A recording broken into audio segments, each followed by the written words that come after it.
और वो औरत जिसका शौहर उसको बिस्तर पर बुला रहा है, जिसका शौहर अपना हक अदा करने के लिए उसको बुला रहा है, फ़अबत, और वो इनकार कर रही है। ये बहुत बड़ी बात है। बीवी का हक है कि वो शौहर की बात माने और शौहर का हक है कि वो बीवी का हक अदा करे। अगर बीवी शौहर का हक अदा नहीं करती है, नमाज पढ़ती रहे, रोजा रखती रहे, हज करती रहे, अल्लाह ताला क्या वो जन्नती नहीं बन सकती जब तक वो शौहर का हक अदा। इसीलिए जब एक औरत अल्लाह के नबी के पास आती है, अल्लाह के नबी पूछते हैं अज़ाती ज़ौजिन अंती, क्या तुम शादीशुदा हो? कि नबी मैं शादीशुदा हूँ। आपने फरमाया कि तुम अपने शौहर के साथ कैसा सलूक करती हो? कहती है अल्लाह के नबी मैं अपने शौहर के साथ बहुत अच्छा सलूक करती हूँ, मैं खुश रखती हूँ उसको। आपने फरमाया कान खोल करके सुन लो, इन्नमा हुआ जन्नतुकी व नारुकी, तुम्हारा शौहर तुम्हारी जन्नत है और तुम्हारा शौहर तुम्हारी जहन्नम भी है। तुम उसे खुश रखोगी, उसकी खिदमत करोगी, उसकी इताअत करोगी तो जन्नत में जाओगी, और शौहर का हक अदा नहीं करोगी, शौहर को नाराज करोगी, शौहर की फरमा बरदारी नहीं करोगी तो वही शौहर तुम्हारे लिए जहन्नम बन जाएगा। आज बहुत सारी औरतें जलसे में जाती हैं, तकरीर सुनती हैं रात दिन, मगर शौहर से ढंग से बात नहीं करती हैं, शौहर से सीधे मुंह बात नहीं करती हैं। मेरी माँ और बहनों, आपकी नमाज, आपकी दीनदारी बेकार है अगर आपका शौहर आपसे खुश नहीं है, अगर आप अपने शौहर को खुश नहीं रखती हैं और उसका हक अदा नहीं करती। और आगे बढ़िए, नंबर 7, सातवीं चीज जो हमारी नेकियों को बर्बाद कर देने वाली है, औरत का खुशबू लगा करके घर के बाहर निकलना। अल्लाह के नबी फरमाते ला यक़बलुल्लाहु सलातम रातिन तततय्यबु लिहाज़ल मस्जिद, जो औरत मस्जिद में खुशबू लगा करके आती है, बड़े गौर से सुनना मेरे भाइयों, मेरी माँ बहनों, अगर पिंडाल के अंदर आप मेरी बातों को सुन रही हैं तो आप भी गौर से सुनना। जो औरत मस्जिद में नमाज पढ़ने के लिए आ रही है, अल्लाह के नबी उसके बारे में फरमा रहे हैं, जो औरत खुशबू लगा करके आती है मस्जिद में नमाज पढ़ने के लिए, उसकी नमाज अल्लाह ताला कबूल नहीं करेगा।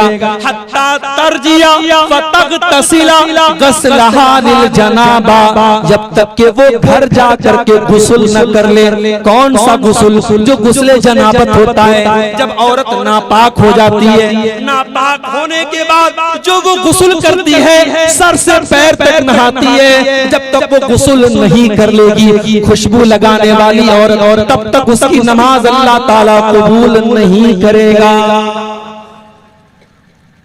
जब नमाज के लिए आने वाली औरत खुशबू नहीं लगा तो जलसे के लिए आने वाली औरत खुशबू कैसे लगा? अकीका और शादी की दावत में जाने वाली औरत दुनिया भर के परफ्यूम और खुशबू लगा करके क्यों जा रही है? अगर नमाज के लिए आना हराम है मेरे भाइयों, तो जलसे में भी खुशबू लगा करके आना हराम है। मुझे अफसोस होता है आपके इलाके में, मुझे लोगों ने बताया कि कहीं पर जलसा हुआ था, बहुत बड़ा जलसा हुआ था, लाखों का खर्च हुआ था, मगर जलसे में मानुस छिलोना, मानुस छिलोना आदमी नहीं थे। मैंने पूछा क्यों नहीं थे? बोले औरतें नहीं आई थी, औरतों का इंतजाम नहीं था तो मर्द हजरात नहीं आए। पता ये लगा कि जलसे में मर्दों की और नौजवानों की एक बड़ी तादाद इसलिए आ रही है क्योंकि औरतों का जमघट होता है, जवान लड़कियां हैं, खूबसूरत कपड़े पहन करके, सज करके, सवर करके, ज्वेलरी वगैरह पहन करके और मेकअप करके आ रही हैं, और दुकानें लगी हैं, सड़कों पर नौजवान लड़के भी टहल रहे हैं, लड़कियां भी टहल रही हैं। मेरे भाइयों, ये मंजर बड़ा नामुनासिब है, ये चीज बड़ी नामुनासिब है। अल्लाह के नबी फरमा रहे हैं जो औरत नमाज के लिए आ रही है खुशबू लगाकर, उसकी नमाज अल्लाह ताला कबूल नहीं करेगा। तो जो औरत जलसे में आती है, अपनी बहनों से कहना चाहूंगा सिंपल ड्रेस में आओ, सादा कपड़े में आओ, खुशबू के बगैर आओ, और पर्दे के अंदर आओ और तकरीर सुन करके वापस अपनी घर चली जाओ। जलसों को तमाशा मत बनाओ मेरे भाइयों। जलसों आज कितने जलसे हैं मुझे लोग बताते हैं, मौलवी साहब आज जलसे में एक लड़का लड़की पकड़े गए, आज जलसे में एक लड़का लड़की रंग रलियां करते हुए और आपस में एक दूसरे से मिलते हुए पकड़े गए। मुझे ये खबरें सुनकर के अल्लाह की कसम बड़ा अफसोस होता है।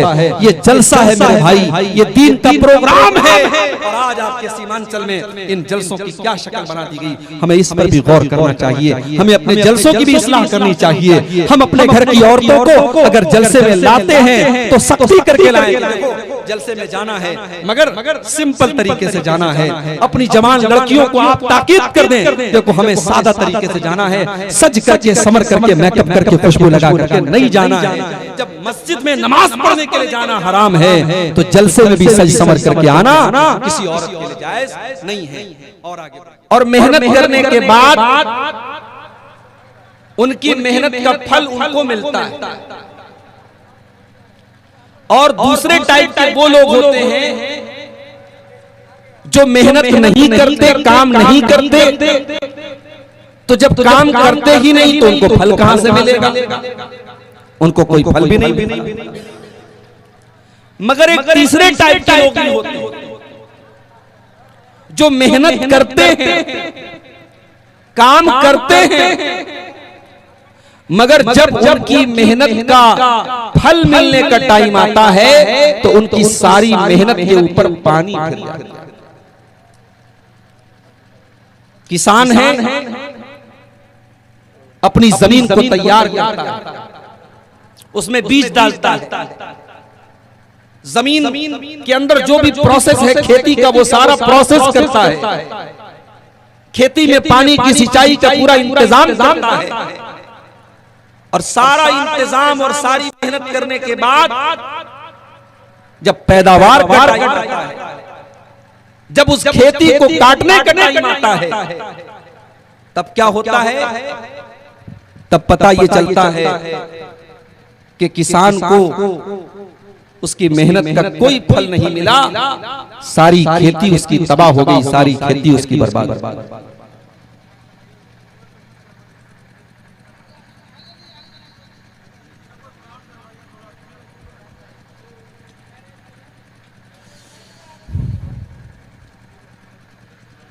मेरे भाइयों, हम और आप दुनिया में नेकियां करते हैं, नमाज पढ़ते हैं, रमजान का महीना आता है हम रोजे रखते हैं, अल्लाह ताला हमें ताकत देता है, हम हज करते हैं, उम्रा करते हैं, मदरसों में चंदा देते हैं, मस्जिदों में चंदा देते हैं, गरीबों को ज़कात देते हैं।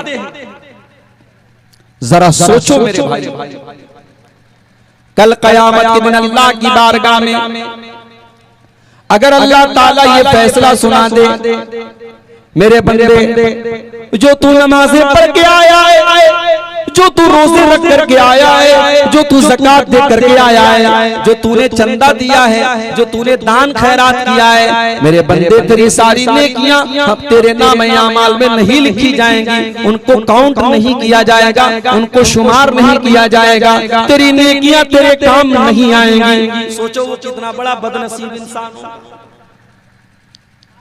एक इंसान नमाज पढ़ता ही नहीं है, कल क़यामत के दिन उसको भी कोई सवाब नहीं मिलेगा। एक इंसान रमजान के रोजे नहीं रखता है, जाहिर उसको रोजे का सवाब नहीं मिलेगा, ज़कात नहीं देता है, ज़कात का सवाब नहीं मिलेगा, हज और उम्रा नहीं किया उसका सवाब नहीं मिलेगा। लेकिन मेरे भाइयों, जिसने ये सारे नेकी के काम किए उसके बावजूद उसको अपनी नेकियों का सवाब न मिले, उससे बड़ा बदनसीब कौन होगा? उससे बड़ा बदनसीब कौन होगा? अल्लाह ने फरमाया, कुल हल बिल आमाला अल्लज़ीना दल्ला सायुहुम फिल हयातिद दुनिया व हुम यहसबूना अन्नहुम युहसिनूना सुना। ऐ नबी आप कह दीजिए, ऐ नबी आप बता दीजिए, सबसे ज्यादा अमल के एतबार से खसारा उठाने वाले, नुकसान उठाने वाले वो लोग हैं जिनकी सारी नेकियां बर्बाद हो जाएंगी। वो तो ये समझते रहे कि हम नेकी के काम कर रहे हैं, हम अच्छे काम कर रहे हैं, मगर अल्लाह की बारगाह में उनकी किसी नेकी का सवाब उनको नहीं मिलेगा, सारी नेकियां उनकी बर्बाद हो जाएंगी। अल्लाह के यहाँ वो जीरो हो जाएंगे। ऐसा क्यों होगा? उलाइकल्लज़ीना कफ़रू बिआयाति रब्बिहिम व लिक़ाइहि फहबितत आमालुहुम, ये वो लोग होंगे जिन्होंने अल्लाह की आयतों का इनकार किया, जिन्होंने अल्लाह से मिलने का इनकार किया, अल्लाह ने उनके अमल को बर्बाद कर दिया। फला नुक़ीमु लहुम यौमल क़ियामति वज़ना, कयामत के दिन अल्लाह के तराजू पर उनकी किसी नेकी का कोई वैल्यू नहीं होगा, उनकी किसी नेकी का कोई वजन। जानते हो दुनिया में सबसे खतरनाक तराजू किसका होता है? सोनार का होता है। सोनार के आप जाते हैं, हमारी माएं बहनें जो नाक में नथिया पहनती हैं, सोनार के तराजू पर वो नाक की नथिया भी अगर रख लें तो तराजू बता देता है कि वो नथिया कितने ग्राम ग्राम का भी जो हजारवां हिस्सा होता है मिलीग्राम, सोनार का तराजू बता देता है कि वो नाक की नथिया कितने मिलीग्राम। अल्लाह का तराजू कैसा होगा? अल्लाह का तराजू तो ऐसा होगा, फमन यामल मिस्काल ज़र्रतिन खैरन यरा वमन यामल मिस्काल ज़र्रतिन शर्रन यरा। तुमने दुनिया में जर्रा बराबर भी अगर कोई नेकी का काम किया होगा, तुमने जर्रा बराबर कोई गुनाह का काम किया होगा, अल्लाह के तराजू पर सब नजर आएगा, अल्लाह के मीज़ान पर सब नजर आएगा। न जर्रा बराबर नेकी छुप पाएगी, न जर्रा बराबर गुनाह छुप पाएगा। अल्लाह का तराजू ऐसा। लेकिन कुछ बदनसीब ऐसे होंगे जिनकी नेकियां कल कयामत के दिन बर्बाद हो जाएंगी, उनकी नेकियां उनके काम नहीं आएंगी, और अल्लाह के तराजू पर जब उनके अमाल को तौला जाएगा तो जीरो लिखा होगा कि इनके अमल का वजन कितना है? जीरो है। इनके किसी अमल का इनको सवाब मिलने वाला नहीं। अब आज की मेरी तकरीर का जो टॉपिक है वो यही है कि वो कौन सी ऐसी चीजें हैं जो हमारे अमल को बर्बाद कर देती है, हमारे अमल को डिस्ट्रॉय कर देती है, हमारे अमल को नष्ट कर देती है, और कयामत के दिन हमारी नेकियां हमारे काम नहीं आएंगी। वो कौन से ऐसे गुनाह हैं, वो कौन से ऐसे गलत काम हैं, वो कौन सी ऐसी बुराइयां हैं जो हमारी नेकियों को खा जाती है। बड़ा अहम टॉपिक है, मुझे मालूम है रात के 2 बज रहे हैं, आपको ये टाइम तकरीर सुनने सुनाने का नहीं है, ये आराम का वक्त है, ये सोने का वक्त है, मगर कुछ मजबूरी आपकी है, कुछ मजबूरी मेरी है, कुछ मजबूरी जलसे वालों की है। मुझे 2 बजे रात में बिठाया गया है। मैं चाहता हूं जितने लोग पिंडाल के नीचे बैठे हैं, अगर आप गौर से आज की तकरीर सुन के जाएंगे, इंशाअल्लाह मैं गारंटी के साथ कहता हूं। अब मैं ये तो नहीं कहता कि आप किससे कहानी लेके जाएंगे, आप कोई चुटकुला और लतीफा लेके जाएंगे, कुछ काम की बातें मैं आपको दूंगा। अगर आप गौर से पूरी तकरीर को सुनेंगे, चंद ऐसी बातें आपके सामने बयान करूंगा जो हमारी नेकियों को बर्बाद कर देती है। और अगर हमने गौर से तकरीर को सुन लिया और हमने इन चीजों से अपने आप को बचा लिया तो इंशाअल्लाह हम दुनिया और आखिरत दोनों में कामयाब होंगे।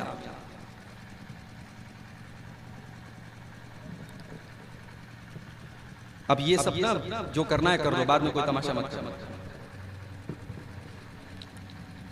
तो हम उन गुनाहों की बात करेंगे जो गुनाह हमारी नेकियों को खत्म कर देते हैं, नष्ट कर देते हैं, बर्बाद। उसमें सबसे पहला जो गुनाह है वो क्या है? वो शिर्क। अगर इंसान मुशरिक है, अगर अल्लाह के साथ वो किसी को शरीक कर रहा है, अल्लाह के अलावा किसी और के दर पे सर झुका रहा है, अल्लाह के अलावा किसी और से डरता है, किसी और के ऊपर भरोसा कर रहा है, मुशरिक है कि इंसान। हज करता रहे वो, उम्रा करता रहे वो, नमाज पढ़ता रहे वो, अल्लाह के यहाँ उसकी नेकियों का कोई मतलब नहीं। वमन यकफुर बिल ईमान फक़द हबिता अमलुहु व हुवा फिल आखिरति लमिनल खासिरीन। जो इंसान काफिर हो जाए, जो ईमान का रास्ता छोड़ करके कुफ्र का रास्ता अपना ले, तौहीद का रास्ता छोड़ करके शिर्क का रास्ता अपना ले, अल्लाह फरमाता है वमन यकफुर बिल ईमानी फक़द हबिता अमलुहु, उसके तमाम के तमाम अमाल बर्बाद हो जाएंगे, उसकी कोई नेकी उसके काम नहीं आएगी। मुशरिक का कोई अमल उसके काम आने वाला नहीं। अल्लाह ताला ने सूरतुल अनआम के अंदर 18 नबियों का जिक्र किया, 18 पैगंबरों का जिक्र किया और 18 नबियों का जिक्र करने के बाद अल्लाह ने फरमाया वलौ अशरकू लहबिता अन्हुम मा कानू यअमलून। हमारे 18 पैगंबर भी अगर शिर्क करते, अगर ये भी शिर्क करते, अगर ये अल्लाह के साथ किसी और को साझी बनाते तो इनकी भी नेकियां बर्बाद हो जाती। हालांकि हम जानते हैं अल्लाह के नबियों ने कभी शिर्क नहीं किया और कर भी नहीं सकते, मगर अल्लाह ताला ने समझाने के लिए कि शिर्क कितनी खतरनाक चीज है, अल्लाह ने फरमाया अगर हमारे नबियों ने भी शिर्क किया होता तो उनकी नेकियां बर्बाद होती। और आगे बढ़िए, कुरान का 24वां पारा खोलिए, सूरह ज़ुमर में अल्लाह फरमाता है वलक़द ऊहिय इलैका व इलल लज़ीना मिन क़ब्लिका लइन अशरकता लयहबतन्न अमलुका व लतकूनन्न मिनल ख़ासिरीन। ऐ नबी, ऐ मेरे प्यारे नबी, ऐ मेरे प्यारे हबीब, अगर आपने भी शिर्क कर दिया हम ये नहीं देखेंगे कि आप हमारे नबी हैं, हमारे आखिरी नबी हैं, हमारे महबूब नबी हैं, हमारे प्यारे नबी हैं। ऐ नबी अगर आपने भी शिर्क कर दिया आपकी सारी नेकियां बर्बाद हो जाएंगी और आप भी अल्लाह ताला क्या खसारा उठाने वाले, नुकसान उठाने वालों में से हो जाओगे। इतना खतरनाक गुनाह है शिर्क। और आज का मुसलमान इसको अपने नाक का मैल समझता है। कितने मुसलमान हैं बड़े आराम से, बड़े धड़ल्ले से शिर्क करते हैं। अल्लाह का शुक्र है आपका इलाका बहुत हद तक सेफ है शिर्क से। आप हमारे यूपी में चले जाएं, हर गली में, हर नगर में आपको कोई ना कोई शिर्क का अड्डा मिलता है। बिहार के अंदर एक इलाका है सहसराम, चले जाइए गया के रूट पर आपको मिल जाएगा। सहसराम के अंदर भी आपको, बिहार का शहर है मगर आपको हर मोहल्ले में 2-4 मज़ारात और कब्रें मिल जाएंगी जहां चादर चढ़ाई जा रही है और लोग वहां जाकर के सजदा करते हैं। कभी आप अगर यहां से दिल्ली जाएंगे, कटिहार से अगर आप दिल्ली का सफर करेंगे और आपकी ट्रेन अगर फैजाबाद और अयोध्या वाले रूट से जा रही होगी, रास्ते में एक स्टेशन पड़ता है अकबरपुर, आपको कुछ ऐसे मुसाफिर मिलेंगे जो अकबरपुर से उतरेंगे और चढ़ेंगे, उनके हाथ में पानी के ड्रम होंगे। उनसे पूछिएगा भाई इसमें क्या भरा हुआ है, वो कहेंगे कछौचा शरीफ की मजार का पानी भरा हुआ है। मजार को धोया जाता है, कब्र को धोया जाता है और वो धोया हुआ गंदा पानी वो पानी के ड्रम में भर भर के लाते हैं और ये समझते हैं कि उससे हमारे बीमारों को शिफा मिल जाएगी और उससे हमें बरकत मिलेगी और उससे हमें फायदा मिलेगा। ये आज के मुसलमान का अकीदा है। कर्नाटक में मैं गया, वहां एक शहर है गुलबर्गा। गुलबर्गा में बहुत बड़ा मजार है, जैसे अजमेर में मजार है उनका ख्वाजा मोइनुद्दीन चिश्ती अजमेरी का, जिनको गरीब नवाज कहा जाता है, तो गुलबर्गा में बहुत बड़ा मजार है ख्वाजा बंदा नवाज का, उनको बंदा नवाज कहा जाता है। मेरा प्रोग्राम था गुलबर्गा में, लोगों ने कहा मौलाना आइए आपको जरा बंदा नवाज की दरगाह की सैर करा देते। मैंने कहा चलो भाई हम भी देख लेते हैं। गए दरगाह के अंदर। अच्छा मैं किसी शहर में जाता हूँ तो जानबूझ करके ऐसी जगहों पर जाकर के देखता हूँ, खुशी के मारे नहीं, अल्लाह की कसम मुझे खुशी नहीं होती, मैं ये सोच करके जाता हूँ और ये मैं महसूस करके जाता हूँ कि मैं जहाँ जा रहा हूँ वहाँ जाकर के मुझे तकलीफ होगी, मेरे दिल को तकलीफ होगी, फिर भी मैं देखना चाहता हूँ कि इंसान, एक मुसलमान किस हद तक आज गिर चुका है। अभी बरेली में गया था तो बरेली नबी अहमद रजा खान, जिनको आला हजरत कहा जाता है, उनकी कब्र पर भी मैं गया और पूरा गली है शिर्क से भरी हुई है और दुकानों पर हर चीज पर जो है रजा रजा लिखा हुआ है और वहाँ अल्लाह का नाम कम लिया जाता है और रजा का नाम ज्यादा लिया जाता है। बरेली के अंदर अभी 2 महीना पहले मेरा प्रोग्राम था, 1 महीना पहले, वहाँ मैंने ये मंजर देखा। और 2-3 साल पहले जब मैं कर्नाटक में गया गुलबर्गा में और बंदा नवाज की दरगाह के अंदर में गया तो वहाँ मैंने देखा एक छोटी सी कब्र है। मैंने पूछा भाई ये छोटी सी कब्र किस चीज की? लोगों ने बताया कि ख्वाजा साहब की बेटी ने एक बिल्ली पाली थी, ये बिल्ली की कब्र। अब सोचो बिल्ली की कब्र है, बाकायदा पक्की कब्र है, मजार है, उस पर भी चादर चढ़ी हुई। थोड़ा और आगे बढ़ा, एक और छोटी सी मजार नजर आई। मैंने पूछा भाई ये तो और छोटी मजार है, किसकी मजार है? कहा मौलाना साहब ख्वाजा साहब की बेटी ने एक तोता पाला था, तोते की मजार है ये। मैंने कहा इस तोते की मजार का क्या काम है? कहा अगर किसी बच्चे की जुबान में लुकलुक होती है, बच्चा ढंग से बोल नहीं पाता है, बच्चा तोतला होता है, उसकी माँ यहाँ पे आती है और देसी घी इस कब्र के ऊपर चढ़ाती है और चीनी चढ़ाती है, बच्चा सही हो जाता है। इन्ना लिल्लाहि व इन्ना इलैहि राजिऊन। ये अकीदा है मुसलमान का। तोते और बिल्ली और कुत्ते और घोड़े और गधे की कब्रों पर सजदा हो रहा है मेरे भाई। और उसके बाद हम कहते हैं ऐ अल्लाह हमारी मदद क्यों नहीं हो रही है? फलस्तीन में हम पर जुल्म क्यों हो रहा है? हिंदुस्तान में हम पर जुल्म क्यों हो रहा है? और फला जगह हम पर जुल्म क्यों हो रहा है?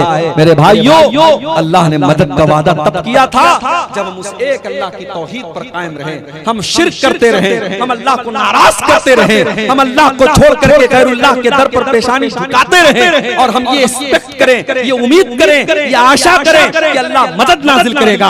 खबरदार, अल्लाह की मदद मुशरिकों को नहीं मिलती, अल्लाह की मदद अहले तौहीद। ये पहला गुनाह है जो हमारी नेकियों को बर्बाद कर देता है मेरे भाई। अगर हमने शिर्क कर लिया हमारी सारी नेकियां बर्बाद। अब यहां पर एक मसला और समझ लो।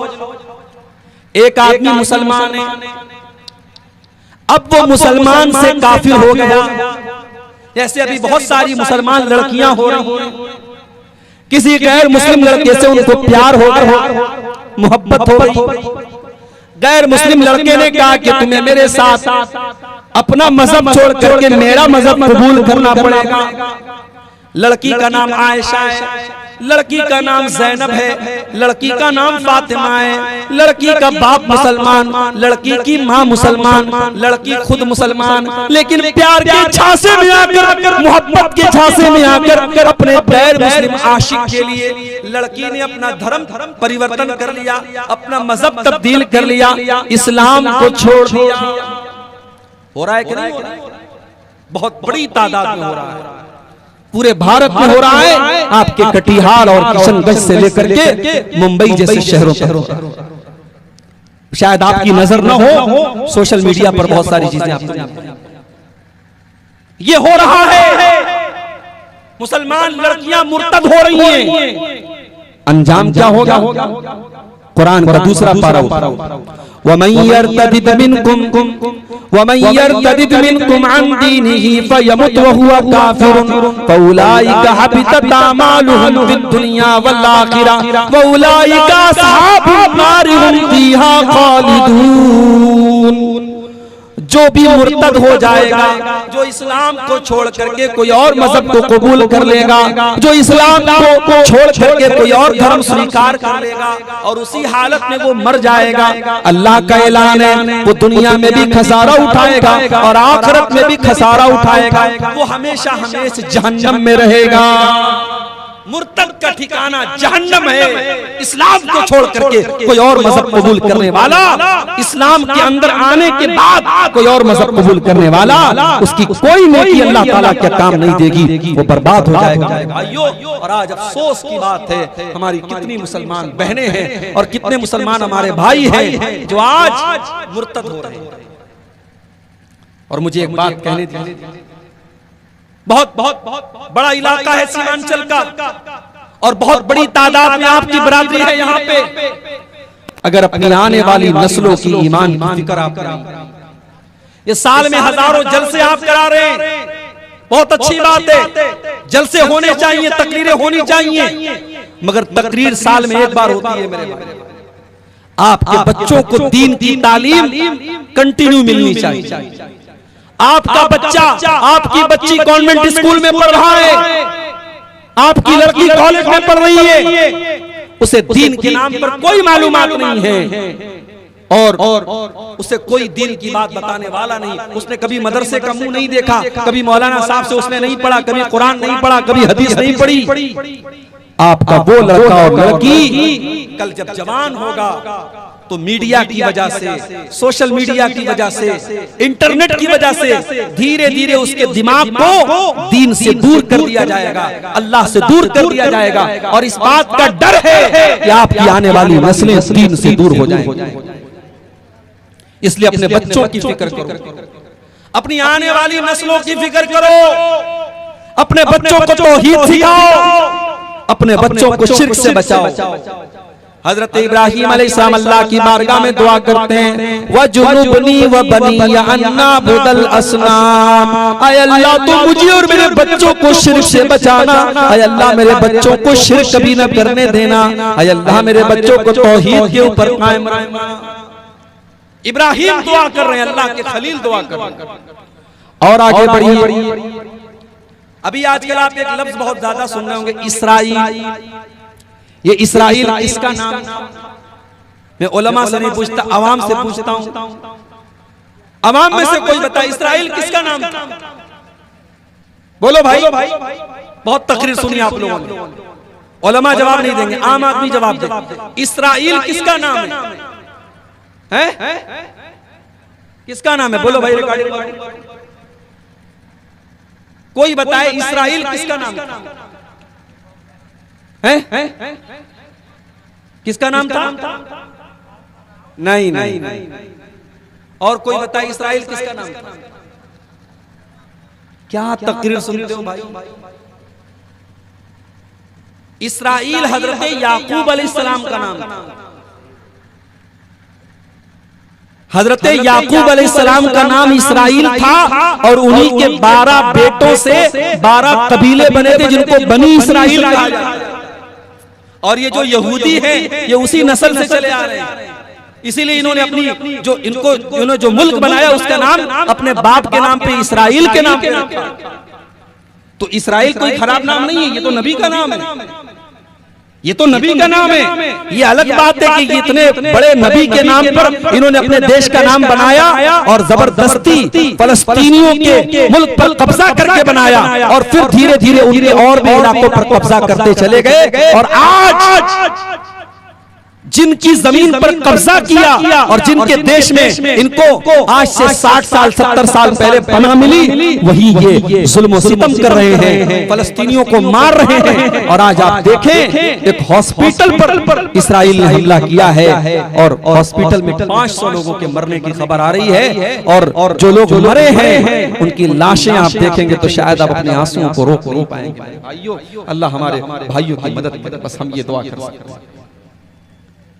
तो हजरत याकूब अलैहिस्सलाम का नाम इसराइल, उनके 12 बेटे थे और उन्हीं 12 बेटों में 2 बेटे अलग मां से थे और 10 बेटे अलग मां से थे।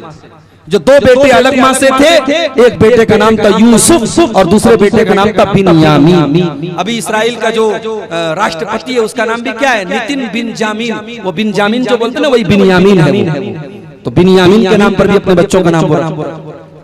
तो हजरत याकूब अलैहिस्सलाम का जब आखिरी टाइम आया, उनके मरने का टाइम आया, तो उन्होंने अपने 12 बच्चों को बुलाया। हमारे यहाँ जब किसी के मरने का टाइम आता है तो बच्चों को बुला करके वो क्या पूछता है?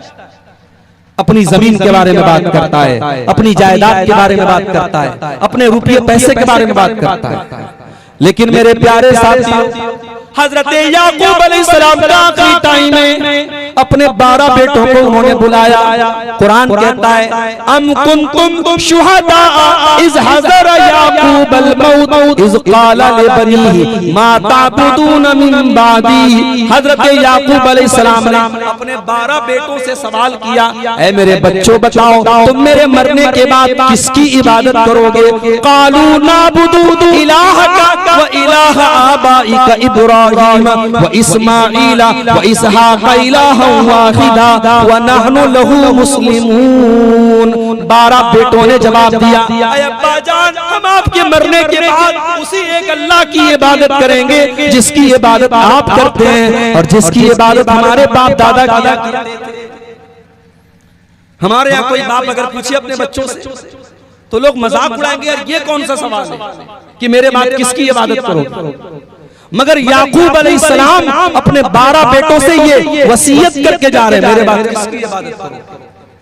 पता ये चला अपनी आने वाली नस्लों की तौहीद की हिफाजत करना, उनके अकीदे की हिफाजत करना, ये हमारी जिम्मेदारी है मेरे भाई।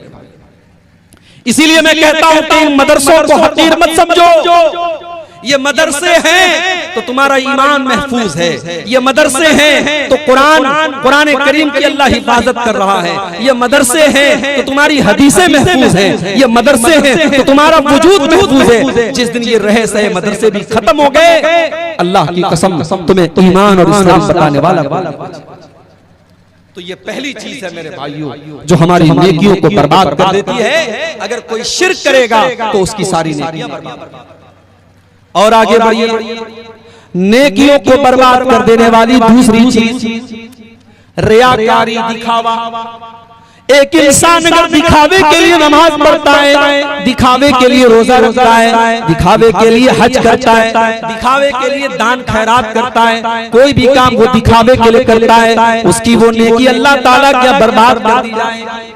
कुरान का 30वां पारा उठाओ, फवैलुल लिल मुसल्लीन अल्लज़ीना हुम अन सलातिहिम साहून अल्लज़ीना हुम युराऊन व यमनऊनल माऊन। बर्बादी है, वैल है, जहन्नम है नमाज पढ़ने वालों के लिए जो नमाज तो पढ़ते हैं मगर अल्लाह ताला के लिए नहीं पढ़ते, किसी को दिखाने के लिए पढ़ते हैं, किसी को शो करने के लिए पढ़ते हैं। नमाज इसलिए पढ़ते हैं ताकि गांव वालों की नजर में नेक बन जाएं, मोहल्ले वालों की नजर में नेक बन जाएं। फवैलुल लिल मुसल्लीन अल्लज़ीना हुम अन सलातिहिम साहून, जो अपनी नमाज से गाफिल हैं, अल्लज़ीना हुम युराऊन, जो दिखावे के लिए नमाज पढ़ते हैं, चंदा देते हैं। आप स्टेज पर नाम बोला जाता है, कोई हर्ष की बात नहीं है, बोला जा सकता है, लेकिन आपके दिल में क्या चल रहा है?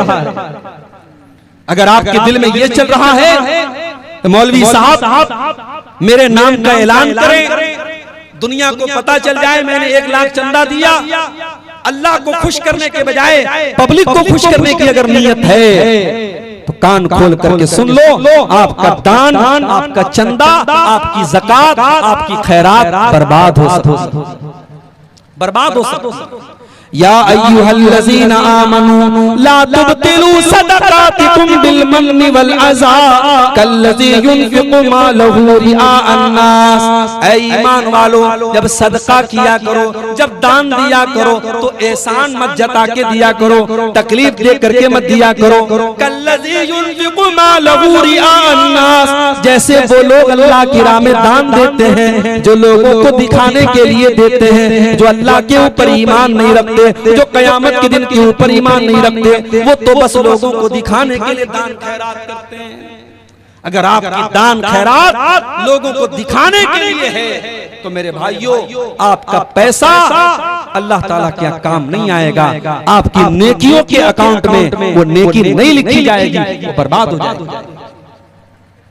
और आगे अल्लाह के नबी फरमाते हैं सल्लल्लाहु अलैहि वसल्लम, कयामत के दिन सबसे पहले 3 लोगों का फैसला किया जाएगा। इन्ना अव्वलन नास युक़ज़ा यौमल क़ियामा, कयामत के दिन सबसे पहले 3 लोगों का फैसला किया जाएगा। सबसे पहला इंसान जो दुनिया में अल्लाह की राह में शहीद हुआ था, जो जंग के मैदान में लड़ रहा था, जंग के मैदान में लड़ते लड़ते शहीद हुआ था, उसको अल्लाह ताला बुलाएगा, उससे अल्लाह पूछेगा मैंने तुझको ताकतवर बनाया, मैंने तुझको बॉडी बिल्डर बनाया, मैंने तुझको लड़ने का हुनर सिखाया, तूने क्या किया? देखो, बॉडी इंसान के शरीर का मजबूत होना ये भी बहुत बड़ी नेमत है। ये जो हमारे नौजवान गुटखा खाते हैं, सिगरेट पीते हैं, बीड़ी पीते हैं, तो ये तो ऐसे ही अपने ऊपर जुल्म कर रहे हैं, अपनी बॉडी को कमजोर कर रहे हैं। इस वक्त बड़ी तेजी में अभी बनारस में हमारे दोस्त हैं, अभी उनका मैसेज आया, कह रहे थे 1 महीने में मौलाना कैंसर के 10 केस मैंने अपनी आंखों से देखे, अपनी जान पहचान के अपने रिश्तेदारों में मैंने 10 केस कैंसर के देखे हैं, और जिसमें कई केस ऐसे लोगों के हैं जो गुटखा खाते थे, जो सिगरेट पीते थे, जो पान खाते थे। मेरे नौजवान साथियों, अपने शरीर के ऊपर जुल्म मत करो, अपने जिस्म के ऊपर जुल्म मत करो। ये सिगरेट, ये बीड़ी, ये गुटखा, ये नशा तुम्हारी आखिरत भी बर्बाद कर रहा है और अल्लाह की कसम तुम्हारी दुनिया को भी बर्बाद कर रहा है। इस नशे के जरिए आप अपने शरीर को बर्बाद। गौर कीजिए, अल्लाह की राह में शहीद हुआ था, अल्लाह कयामत के दिन बुलाएगा। अल्लाह पूछेगा मैंने तुझे बॉडी बिल्डर बनाया था, तुझे ताकतवर बनाया था, तूने बॉडी का क्या किया, तूने शरीर का क्या किया? बंदा कहेगा अल्लाह कातल तूफीका, मैं तेरे रास्ते में लड़ता रहा, जंग करता रहा, जिहाद करता रहा, हत्तस तुशी, तो यहाँ तक कि मैं शहीद कर दिया गया। आय अल्लाह मैं तेरी राह में शहीद कर दिया गया। अल्लाह फरमाएगा तू झूठ बोल रहा है, तू इसलिए लड़ रहा था ताकि दुनिया वाले ये कहें कि बड़ा बहादुर आदमी है, बड़ा वीर आदमी है, बड़ा जबरदस्त आदमी है, तू दुनिया को दिखाने के लिए लड़ रहा था। उसके बाद अल्लाह के नबी फरमाते हैं उसको चेहरे के बल घसीट करके जहन्नम में डाल दिया जाए। गौर करो रियाकारी का अंजाम कितना खतरनाक होता है मेरे भाई। अल्लाह की राह में लड़ने वाला और शहीद हो जाने वाला जहन्नम में फेंक दिया जाएगा सिर्फ इसलिए क्योंकि उसकी नीयत गड़बड़ थी, उसकी नीयत में खोट था, वो लोगों को दिखाने के लिए। उसके बाद दूसरे नंबर पर एक आदमी आएगा, ये बहुत बड़ा आलिम था, बहुत बड़ा मुकर्रिर था, बहुत बड़ा कुरान का हाफिज था। अल्लाह पूछेगा मैंने तुझे कुरान का आलिम बनाया, मैंने तुझे कुरान का टीचर बनाया, मैंने तुझको आलिम बनाया, तूने क्या किया? बंदा कहेगा अल्लाह मैं तेरे किताब को पढ़ता रहा, मैंने कुरान को पढ़ा और पढ़ाया, मैं रात और दिन कुरान को पढ़ता रहा। अल्लाह फरमाएगा तू झूठ बोल रहा है, तू कुरान को इसलिए पढ़ता था ताकि दुनिया तुझे कारी कहे, तू अपने इल्म की शोहरत चाहता था, तू इसलिए कुरान पढ़ता था ताकि तू फेमस हो जाए, तू मशहूर हो जाए। अल्लाह, सोशल मीडिया का दौर है, शोहरत का फितना सबको घेरे हुए है मेरे भाइयों। अल्लाह हम सब की हिफाजत करे। अल्लाह के नबी कह रहे हैं वो आलिम जो दुनिया में शोहरत के लिए इल्म हासिल कर रहा था और शोहरत के लिए कुरान पढ़ रहा था, पढ़ा रहा था, उसको भी अल्लाह ताला घसीट करके जहन्नम। फिर तीसरा आदमी लाया जाएगा, ये बहुत बड़ा मालदार था, बहुत बड़ा मिलेनियर और बिलेनियर था, बहुत बड़ा पैसे वाला इंसान था। अल्लाह पूछेगा मेरे बंदे मैंने तुझको करोड़पति बनाया, अरबपति बनाया, खरबपति बनाया, तूने दौलत का क्या इस्तेमाल किया? बंदा कहेगा अल्लाह मैं दौलत को गरीबों में बांटता रहा, चंदा देता रहा, मदरसे में देता रहा, यतीमों को देता रहा, गरीबों को देता रहा। आय अल्लाह जहाँ पर भी पता चला कि वहाँ पैसा देने से तू खुश होता है, वहाँ मैंने पैसा किया। अल्लाह फरमाएगा तू झूठ बोल रहा है, तूने पैसा इसलिए नहीं दिया ताकि अल्लाह राजी हो जाए, तूने पैसा इसलिए दिया ताकि दुनिया वाले कहे बड़ा दान करता है, बड़ा देने वाला है, बड़ा सखी है, बड़ा फैयाज है। तूने शोहरत के लिए दिया था। और उसके बाद अल्लाह के नबी फरमाते हैं उस इंसान को भी घसीट करके जहन्नम में डाल दिया जाए। मेरे भाइयों रियाकारी से बचो, कोई भी नेकी करो अल्लाह के लिए करो, रियाकारी के लिए मत करो। आज तो वो हालात हैं, गरीब को कंबल दिया जा रहा है तो पहले गरीब की इज्जत को फेसबुक पर बेचा जा रहा है। किसी औरत को राशन दिया जा रहा है, बेचारी शर्माती हुई लज्जाती हुई आती है, आंचल से अपना मुंह छुपा रही है और कैमरा पूरा फोकस किए हुए है, कैमरे में औरत का वीडियो बनाया जा रहा है और फिर उसके बाद उसको इंटरनेट पर चलाया जा रहा है। देखो मैं गरीब औरतों को राशन पहुंचाता हूं, मैं बेवा औरतों को राशन पहुंचाता हूं। नहीं मेरे भाई, किसी गरीब की इज्जत उतारे बगैर भी तो उसकी मदद हो सकती है, किसी गरीब की खुददारी को तकलीफ पहुंचाए बगैर भी तो उसकी मदद हो सकती है। कुरान का 29वां पारा, अल्लाह के नेक बंदे गरीबों को खाना खिलाते हैं, यतीमों को खाना खिलाते हैं, कैदियों को खाना खिलाते हैं। क्यों खिलाते हैं? इसलिए नहीं कि वीडियो बन रहा है, इसलिए नहीं कि फोटो खींचा जा रहा है। इन्नमा नुतिमुकुम लिवजहिल्लाह ला नुरीदु मिनकुम जज़ाअन वला शुकूरा इन्ना नखाफु मिर रब्बिना यौमन अबूसन कमतरीरा। कहते हैं मेरे भाई, हम तो तुम्हें इसलिए खाना खिला रहे हैं ताकि अल्लाह हमसे राजी हो जाए। हमें तो कयामत के दिन का डर है, कयामत के दिन कोई किसी के काम ना आएगा। हमें तो कयामत के दिन का डर है, हमें तो अल्लाह का डर है, इसलिए हम तुमको खाना खिलाते हैं। आज दौर बदल गया। आज पहले के दौर में मुहावरा था, कहावत थी, नेकी कर दरिया में डाल, यानी नेकी करके भूल जाओ। कहां नेकी किया, नेकी कर दरिया में डाल। जब दरिया में डाल देंगे तो भूल जाएंगे। आज उल्टा मामला हो गया। नेकी कर यूट्यूब के ऊपर डाल, नेकी कर फेसबुक के ऊपर डाल, नेकी कर स्टेटस पर डाल, नेकी कर इंस्टाग्राम पे डाल, नेकी कर सोशल मीडिया पर डाल। अब तो नेकी का प्रचार जार हो, तब तक इंसान के दिल को सुकून नहीं मिलता है। मेरे भाइयों, रियाकारी से अपने दामन को बचा लो। कल कयामत के दिन अल्लाह के नबी फरमाते हैं, अल्लाह ताला बुलाएगा रियाकारी करने वालों को, दिखावा करने वालों को बुलाएगा और अल्लाह कहेगा कि ऐ मेरे बंदो, तुमने नमाज किसके लिए पढ़ी? तुमने नमाज जिसके लिए पढ़ी थी, जाओ उसी से सवाब ले लो। मेरे पास सवाब की उम्मीद मत रखना। तुमने नमाज मेरे लिए नहीं पढ़ी थी, तुमने रोजा मेरे लिए नहीं रखा था, तुमने दान खैरात मेरे लिए नहीं किया था, जिसके लिए किया था जाओ उसे सवाब ले लो, मुझसे सवाब की उम्मीद मत।